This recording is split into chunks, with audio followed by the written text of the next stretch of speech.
Hi, I am Pratiksha Bosle and today's my topic is causality assessment. The causality assessment means understanding the link between exposure and outcome. Causality assessment is a systematic process used to evaluate the relationship between an exposure and a specific outcome. It is a critical component in fields like pharmacovigilance, epidemiology, toxicology, and public health, where where determining whether an observed effect is due to a specific cause is essential for informed decision making. What is meant by the causality assessment? Causality assessment involves analyzing evidence to determine if a specific factor, for example, drug, chemical, or environmental exposure, directly leads to an outcome. Example, adverse reaction, disease, or effect. The goal is to establish a causal link, differentiating it from mere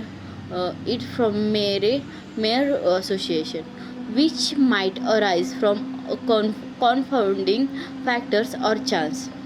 Approaches to causality assessment. First one is a philosophical foundation. Philosophical approaches to cautions such as those proposed by David Hume and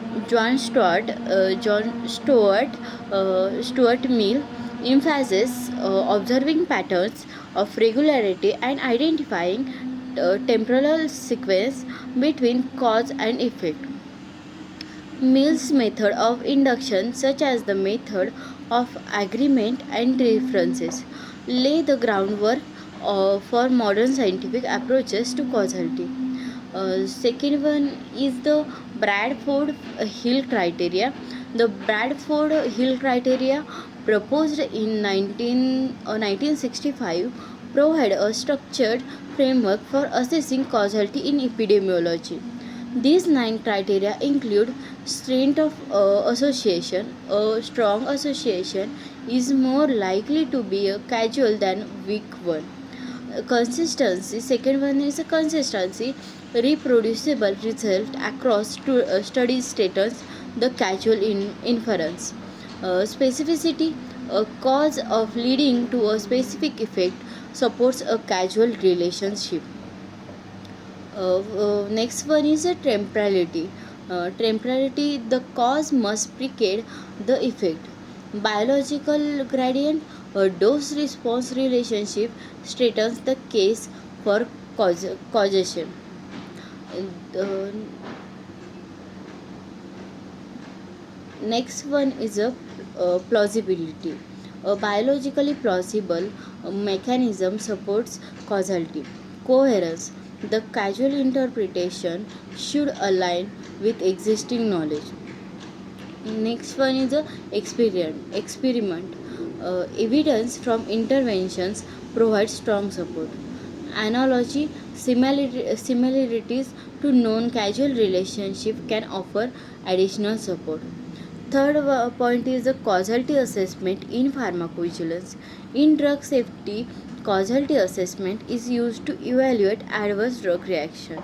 Several standardized tools such as the World Health Organization, WHO, Uppsala Monitoring Center (UMC) system, and the Naranjo algorithm are commonly applied.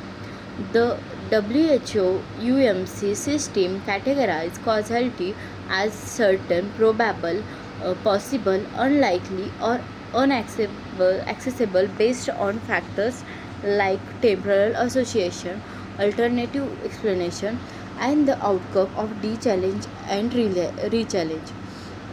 The Naranjo algorithm uses a scoring system based on question about factors like timing, alternative causes, and dose response relationship. Fourth one is a statistical and epidemiological method. Causality in large scale studies often relies on advanced statistical methods, techniques like multivariable regression, prosperity score matching, and causal inference frameworks. That example directed acrylic graphs helps disentangle the relationship between variables and assess causality. Challenges in causality assessment is confounding factors. Confounders are variable that influence both the exposure and the outcome, potentially lead to false conclusion about causality. Reverse caution: in some cases the outcome might influence the exposure rather than the other way around. Thank you.